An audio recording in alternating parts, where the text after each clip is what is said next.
Looking at the tape in Miami, it was very evident that it was an extremely physical, hard-fought football game. A lot of big licks passed both ways in that game. Both teams had their moments up and back. Very physical football game. Two teams that competed extremely hard. A lot of plays made in the game. I think you saw both teams grow in that game. I think they made some plays, especially the second half. We made plays in first half and second half. All of our younger players kept growing up. I think up front, the games were very physical. Offensive, defensive line was very physical. A lot of big hitting in the secondary on tackling. But, of course, they made one more play than we did. We got to find a way to, capitalize on a couple of opportunities a little better in the first half, but then finish games off at key moments in the second half. We made key drives, made key kicks, made key stops at times, but just, they made one more than we did, one more play than we did, and we got to find a way to get that out. Kicking game was really good. I thought Ricky kicked the ball well. Logan punted the ball, did a great job with his inside the 10 kicks, giving us a chance to pin some guys back. Unfortunately, we had the one return that came off. To come up with a touchdown off of that. But other than that, I thought our kicking game was pretty good on the day. I got to field a few more punts. We had a couple punts that hit the ground that we got to make sure that we gave up about 45, 50 yards of field position on that could have helped a little bit. But, still hard-fought, physical game. Kids play with a lot of heart, a lot of guts. We got to find a way to continue to do what we do and just do it a little bit better. And, again, Miami was a good team, give them credit. But at the same time, we had opportunities, and we got to do our things just a little bit better at times. Questions?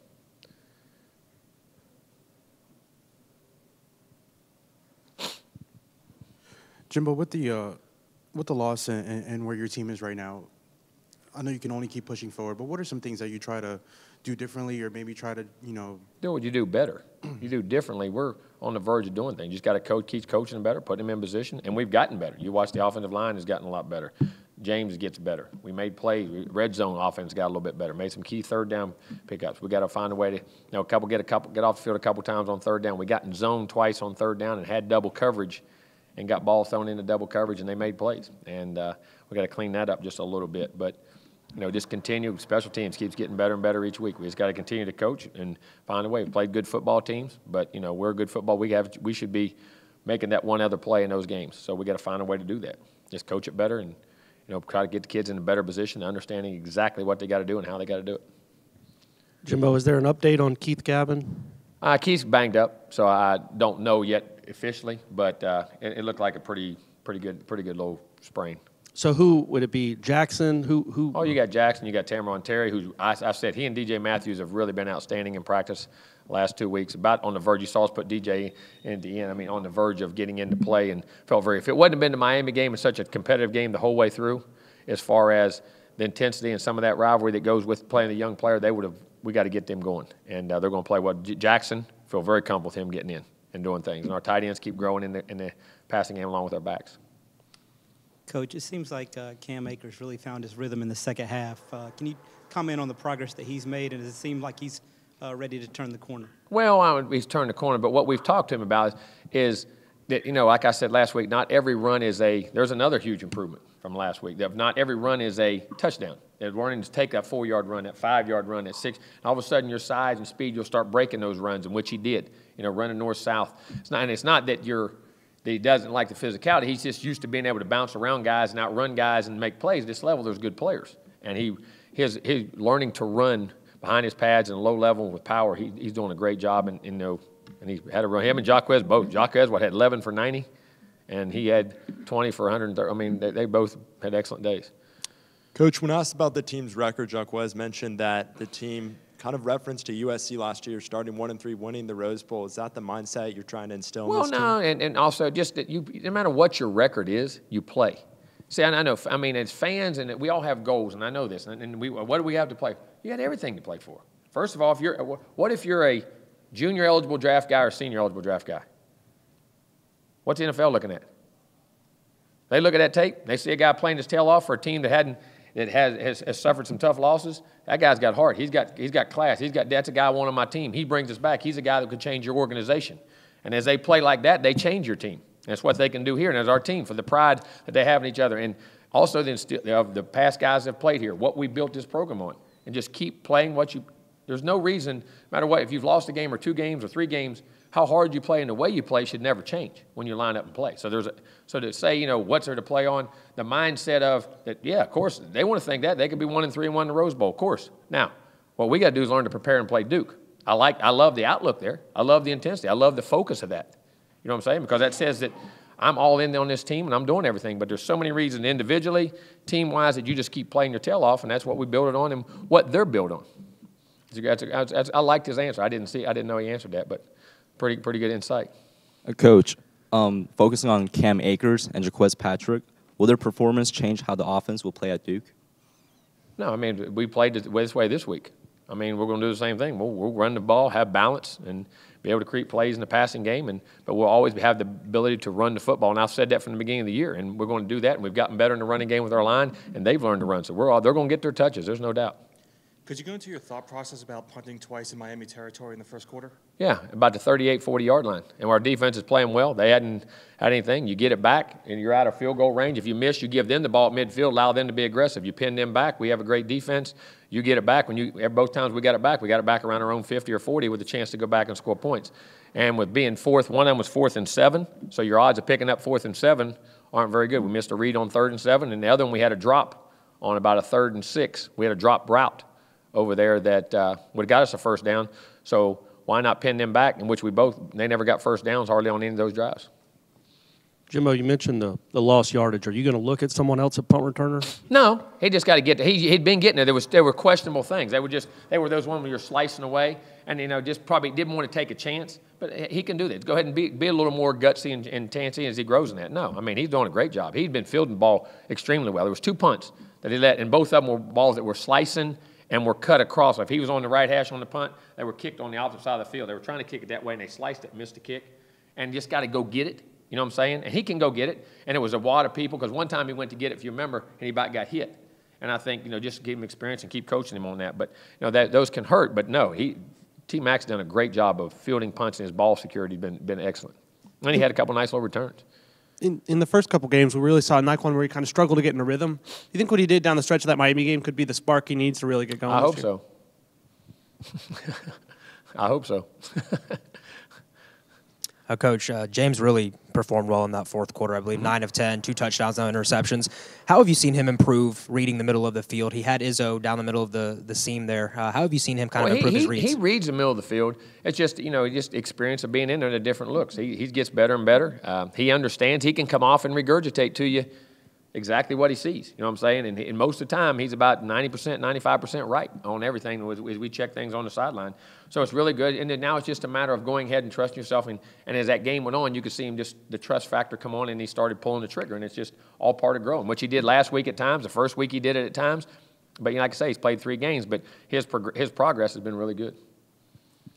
Jimbo, not that it makes anybody feel better in the locker room, but like some of the games you played this year, can they be, I guess, examples of how thin the line can be between winning and losing sometimes? Whether you won them or you lost them. And that's the thing we have done. Right? We had always found a way to win those games. For the most part, we won 82% of our games or 83% of our games. And we'd always found that one extra play.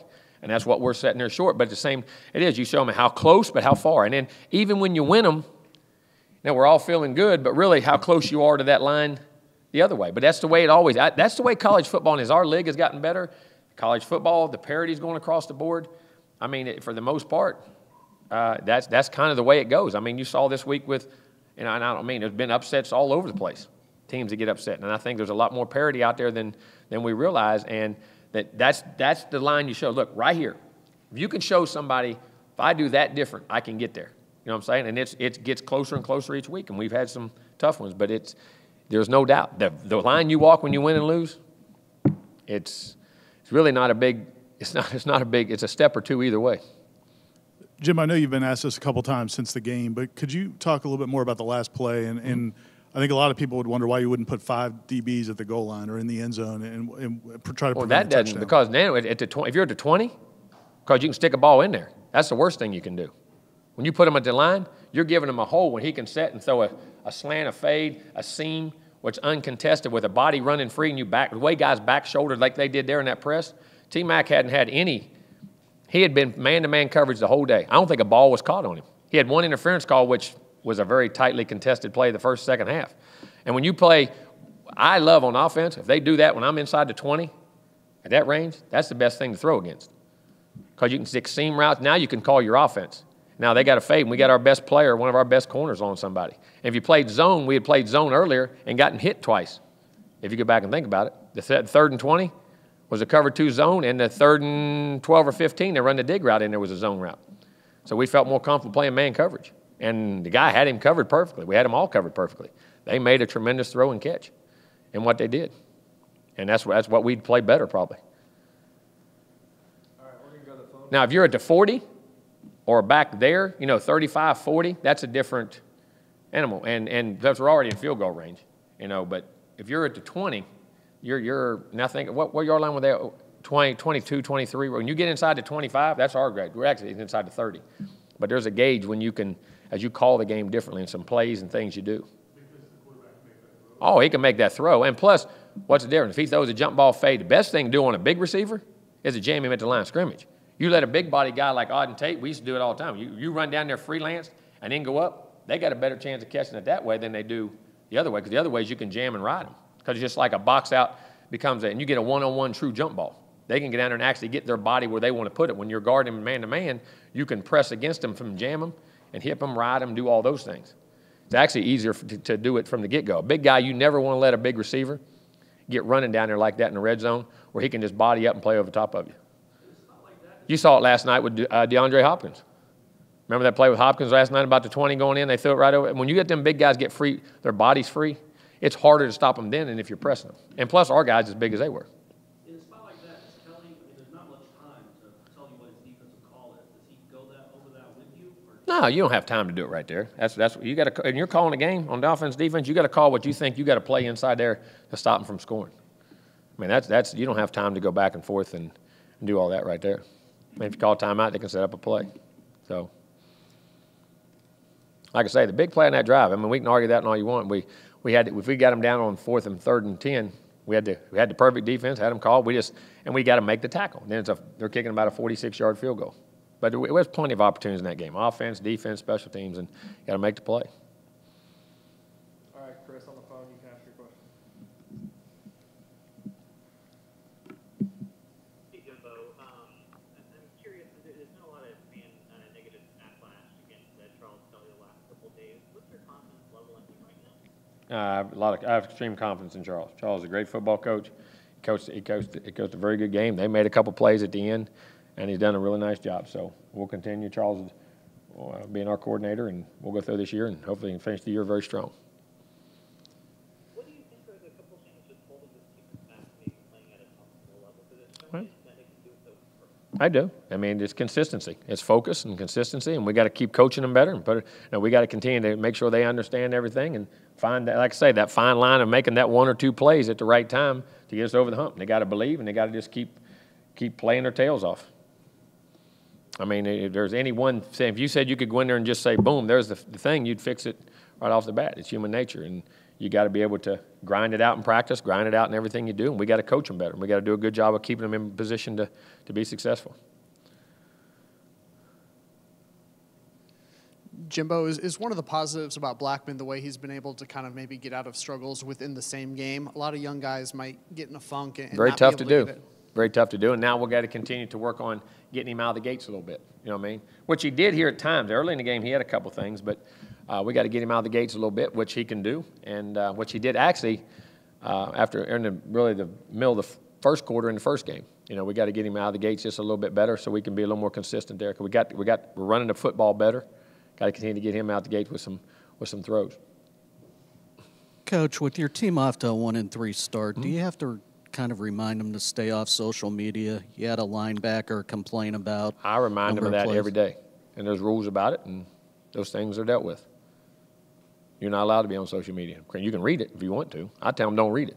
I tell them whether we win or lose. It has nothing to do with 1-3, 3-1, 4-0, 10-0. Stay off social media. So your linebacker tweeting and Instagramming over the weekend's been dealt with? That's internally.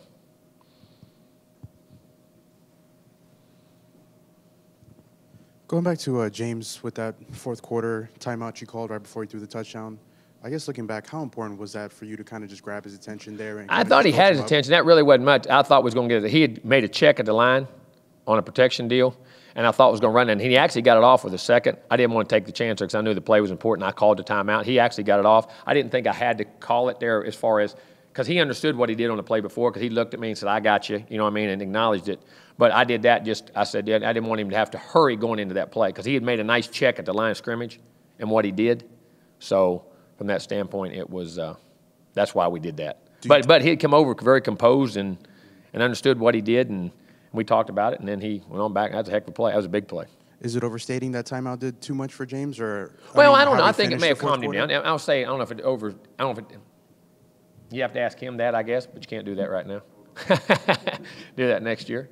But no, but I mean, it does probably slowed it down for him. Just let him regroup. You know what I mean? That's one of the things. And I know sometimes when you get to hurrying, you know what I mean, because of the clock, which if you ever watch an NFL game, they go down to, I don't know how they get, they make me nervous sometimes. Them guys ain't, and the silent counts, and they got a trigger, man. They go down there checking all the way down to the thing and get it off. But I told him, you know, just probably did slow it down for him and let him get his breath back again. There's no doubt.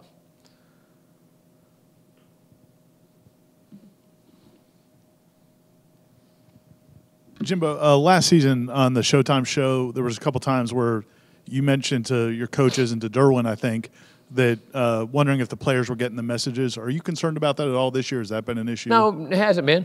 I mean, we've talked. We communicate. I'm with our unity council a lot. With our seniors. I'm very open in meetings about them having things and making them answer and regurgitate it back. And our communication levels are good. I mean, they seem very good. I mean, it's just, I say this, you just got to, you got to live it all the time.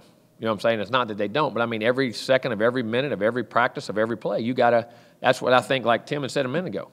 You're right there, but you got to take that, you got to push through all the time. There's always that, that one little inch. And I talk about it all the time, and I know everybody thinks it's cliches, but 2 or 3 or 4 inches can determine whether your season is phenomenal or average.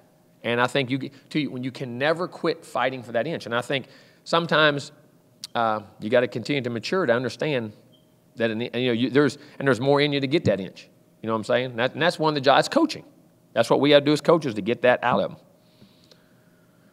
Jimbo, what percentage of your playbook do you think James Blackman is familiar with, and how quickly from like week to week does he? It's not. We're not doing everything. There's no way we're doing everything. I mean, you can't because, and even if you could, there's things you could do, but how well could he do it? You know what I'm saying? And things, but there's plenty in there. I mean, he's doing a lot. He really, and it's enough to be able to move the football and score and, like I say, move the ball. We had 400-some yards of offense against a very good defensive football team. Threw it, had good balance and run and pass, and the things we did. So we've got plenty of offense. There's no doubt. And how much is he picking up week to week? How much should you be able to add on for him? You do, based on what your game plan is. But this guy now, that's the one thing about it, the thing that excites me the most about him is his ability to learn and learn on the run, but also that once he makes a mistake, doesn't come back and make a lot of the same mistakes twice. You know what I'm saying? And can come off and generally tell you, okay, I understand why I did it. Even if he makes a mistake, I'm not sure. I know. And he'd almost will answer your question for you. You know what I'm saying? Because the way he thinks. So from that standpoint, I'm excited about where he's going. Jimbo, with everything, the hurricanes, the cancellations, the postponements, and now the 1-3 record, how tough has this season been for you personally? You've never really dealt with it as a head coach. No, it's part of life. I mean, it's part of what you do. You line up and you coach. You look at the situation, look at the thing. You don't think about that. Who cares? World don't care. People don't care. You move forward. You look at what you got to fix and go on. I mean, I joke about it, but that's the truth. I mean, and nobody cares what happens to people in the past and all. They're looking at what's going on in the future, and that's what these kids are. It's what I always tell our guys, your windshield's 10 times bigger than your rearview mirror. What matters is in your future. You learn from your past. If you sit and look in the past all day, you never see what's going in front of you. We got some things we're very close to in the front of us that we got to get to. Here's how we're going to do it. We're going to push to them, and that's my mindset and how I think. Have you discussed with administration about rescheduling Louisiana Monroe? I haven't. I mean, that was brought up a long time ago, and I haven't even thought about it, talked about it. You have to ask them. Is it something you would push for? I haven't thought about it. I don't know. I mean, that's up to them. I'm just worried about getting ready for Duke. What could an extra game do for you guys? Oh, I don't know. It's a good question. I don't. Probably, maybe it could. I guess. Again, I'm not. I'd have to sit and think about it. You know what I'm saying? Not saying it's a bad thing or a good thing. I haven't thought about it. Jimbo, in terms of defense, third down especially a concern because you gave up a lot of third and longs in the second half to Miami. Give up a 3rd and 20 and a 3rd and 12 and 14 into double coverage, yes. Had calls and we just didn't make the plays. There was 2 big ones right there, and then we give up the 2 3rd and 10s on the drive. One was a great play. The other one, we had a good call. We just missed a tackle. So there was 4 of them. There's no doubt. And we work extremely hard on those. Mm-hmm. This not a whip post. It's a whip. They was throwing this little short route, man route. If they get 4 or 5, puts them in better field goal range and come out. And we just didn't get them on the ground. Not on purpose. And the guy didn't do it. Guy ran a good route, and we went to tackle, and we missed a tackle. I don't know who. I can't remember who it was. Their little number 8 made the play. But, we just got to make that play, and they convert. Jimbo, looking at the film, how did the offensive line perform? Better. Still got some things. There's a couple little things we got to do. In the pass protection, we got to seal up a couple inside gaps, but got a couple pressures, but they played much better. We ran the football for over 200 yards. We threw it for 200. Had 3 or 4 sacks, I believe it was. A couple pressures that one was critical early. I wish we hadn't got a pressure. We had a chance to throw a touchdown that first drive down there to Nooney that we had to release just a little bit early. But for the most part, they did a nice job. I mean, they had a couple hits on James, but against who they played against and what they did, they've improved drastically, and hopefully we'll continue to grow this week. Was that a good sign considering how Oh, yeah, no doubt. I mean, it shows you how they're grit, and everybody was on them, and them getting pushed and challenged. And you know what they did? They didn't read social media. They lined up and played this week and got better. And that's what we got to do this week. Jimbo, I had a couple of questions about pass defense on just kind of trying to figure out assignments and things like that. On the 3rd and 20, like when you guys are in cover 2, I guess, and is the corner supposed to get deeper, or is the safety supposed to be there quicker, or kind of how does that? Well, the corner's got to sink to a certain level. Safety's got to get over the top because there's no inside vertical on his side. So maybe a combination of a little bit. But safety, that ball. Well thrown. Yeah. But that ball should almost never get in there. Gotcha. And then on the first touchdown to Barrios, where he kind of got in the back of the end zone. China route. Which one you talking about? The one where what yard line? The one about the 25 in or about the 6 or 7? The 6 or 7. Supposed to have outside leverage. That's what I was wondering. Okay. Because the safety's inside, right? Okay. Thank you. Yep. He caught 2 of them almost the same route. He caught 2 of them on the same. I mean, one was a China route, the thing. The other one was, I don't know if you went on the 6 or the one on. That would have been that was actually the second one.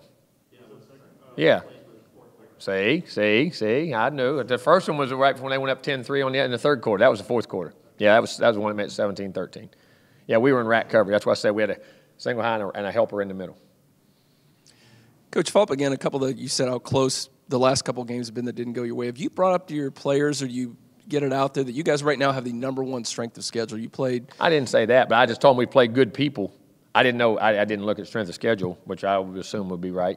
If we found out, I told you Wake was a pretty good football team too. They played Clemson's tail off, had some great chances in that. But we had the opportunities. But I've told them we played. They know we've played good teams. There's no doubt, and that how close we are and how close we have open communication about that. But I said again, it's about us.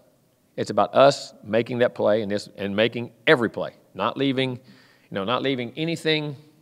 As I say, no rock left unturned. You got to practice that way. And again, I like their mindset, their capacity. We got to do it, but they've responded with great energy. We just got to get a little more technical, and I got to coach better. We got to do a better job again, putting them in there, making them do it, get it right, and show them how to do it and help them because we're all in it together. It's not their fault. That's us. They ain't doing it right. We got to coach them better.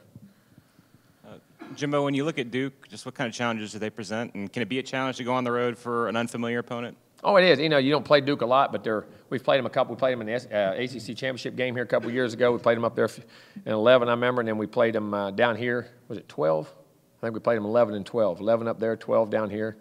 Then 13, we played them for the championship. They've done a great job. They got another great year, 4-2. They're right on the verge of winning all their games. Defensively, very dynamic, 4-2-5 look. Robber coverages, quarters coverage, halves, 2-man, blitz, love to blitz you. Coming pressure, offense. Cut does a great job. Quarterback runs, quarterback power runs, all the different runs, the variations, the routes they do, really good in the passing game, kicking game, cover kicks extremely well, very disciplined, good returners. I mean, they're a good football team. They're 4-2 for a reason. They're playing really good, and they're an older group, so they're an older group. Coach, I want to ask you about a couple injured guys, Trey Marshall, Landon Dickerson. They're all being evaluated right now. Both of them were pretty significant. I mean, Trey got banged, that'll go day by day. He had a concussion-type scenario. The other guys are ankles, and we'll have to wait and see how they – sometimes when I say an ankle, if you say one now, by how people heal, I've seen guys that couldn't walk them on Monday and can play on Thursday, or sometimes, and some guys vice versa. You know what I'm saying? So that'll all be evaluated as we go. I mean, we'll have to see. And Hoskins, I think it was a neck sprain up at Wake. He's fine. He played. He was good. He was good to go.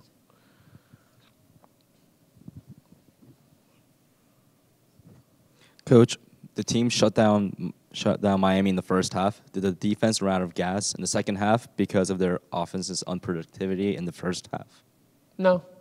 They were off the field in the first half. They wouldn't have many plays. And one of the reasons they helped shut them down is because we moved the ball on offense, and we were very productive on offense. The defense was only out there a limited number of plays. Miami only had 57 yards. So they weren't on the field very long. And we did a great job of pinning them back in field position the whole day, which helped our defense greatly, and our defense took advantage of it. But they didn't play too many plays. Second half, we gave up the first drive and then 2 other big drives. But we were moving the ball like crazy on offense in the second half and moved it on the first half. We had almost 170 yards. So they didn't play a lot of plays in the first half. They played more in the second half. And the big thing was not giving up those third downs. We got to get off the field on those third downs a couple times and go. Jimbo, do you have, as far as James, the way he, again, late in games seems to be so dialed in, and earlier in the games has some struggles, is there anything you can do, or have you thought of anything that you can do to help him? Oh, yeah, there's a lot of little different things you can do and how you get him to think. And sometimes it's not wanting to make a mistake. You know what I mean? Not wanting early in the game, and at the end, man, we got to go. The blood gets flowing, the mind, you just relax and get in the moment, and you see what they've done. You see what they're playing. You see the speed of the game. You see, and the guy hadn't been out there very much. I mean, just the more he goes out there, the better he's going to learn to start, because he's going to get used to that pregame warm-up. He's going to get used to how the game starts, the speed of the game, what people do, recognizing, okay, I've seen that before. I've seen that before. I've seen that before. You know what I mean?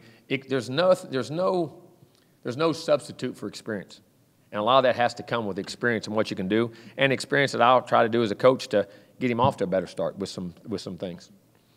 So you mentioned he doesn't want to make the mistakes. So do you get the sense he plays a little bit freer when he's playing from behind because he makes a mistake? I don't think because he wasn't really from behind in the others, but just seeing what they do on defense. I mean, his knowledge of being out there. He hadn't been out there on the field, and how many games has he started? And it's like you go out and do something. Once you start writing a paper, for instance, I always remember when I was in English class, I liked to write. Hardest thing was getting it started. Then once I got it started, the ideas flowed, and you would just write it out. You know what I mean? That's kind of how you play sometimes. Just like in a 2-minute drive, the hardest completion, you know what it is? First completion. Once you get the first one, usually those things start to flow. You heard Aaron Rodgers talk about it last night. Once you get that first one, you get going, then all of a sudden, okay, here we go, boom, boom, boom. And just like in a game, you just got to get you got to get a jump start and get a couple things going. It's not that you're hesitant or scared or you're free and behind. You just got to sometimes getting started is the hardest thing. Slowest part of a race is when? The start. It always is. You run faster as you run longer. And it's kind of as your blood gets flowing, your mind gets reacting to things, and you learn to do that as you get more mature.